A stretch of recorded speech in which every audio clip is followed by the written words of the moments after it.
ছোট্ট একটি চিরকুটের মাধ্যমে, একটি প্রেসক্রিপশনের মাধ্যমে আমাদের দেশের সংখ্যাগরিষ্ঠ মানুষের চিন্তা এবং চেতনার বিরুদ্ধে, ৭১-এর মুক্তিযুদ্ধের চেতনার বিরুদ্ধে একটি সংবিধান তৈরির মধ্য দিয়ে বাংলাদেশের ঐতিহাসিক ৭১-এর বিজয়কে ছিনতাই করা হয়েছিল।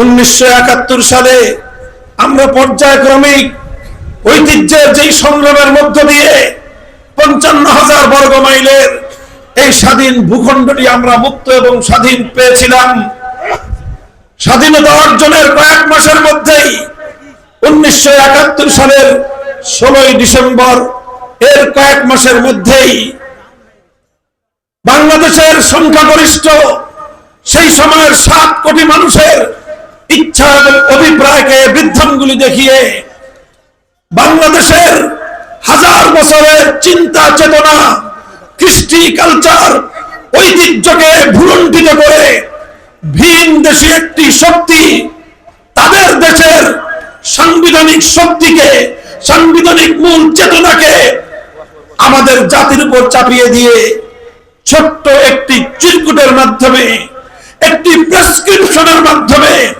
আমাদের দেশের সংখ্যাগরিষ্ঠ মানুষের চিন্তা এবং চেতনার বিরুদ্ধে, ৭১-এর মুক্তিযুদ্ধের চেতনার বিরুদ্ধে একটি সংবিধান তৈরির মধ্য দিয়ে বাংলাদেশের ঐতিহাসিক ৭১-এর বিজয়কে ছিনতাই করা হয়েছিল। কাজেই সেই থেকে আমরা এখন বলতে চাই, আমরা সোচ্চার এবং সজাগ আর সতর্ক থাকতে চাই। আমরা বলতে চাই, ৭১-এর চেতনাকে ছিনতাই করার জন্য যেমনি ভাবে ৭২-এর চেতনা তৈরি করা হয়েছিল, আজও ২০২৪ সালের এই মহান বিজয়কে ছিনতাই করার জন্য পতিত স্বৈরাচারের দোসররা এখনো ষড়যন্ত্র অব্যাহত রেখেছে। বলে যে সীমান্তের আশেপাশে আছে, চট করে ঢুকে পড়তে চায়।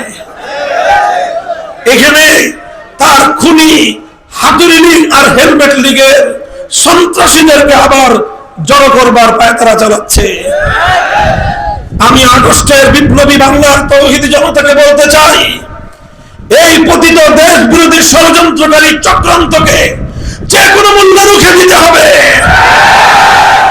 প্রত্যেক পাড়ায় পাড়ায়, প্রতিটি এলাকায় এলাকায়, প্রত্যেক থানায় থানায়, উপজেলায়, জেলায় জেলায় এই ষড়যন্ত্রকারী পতিত স্বৈরাচারের বিরুদ্ধে প্রতিরোধ মঞ্চ করে রাখতে হবে।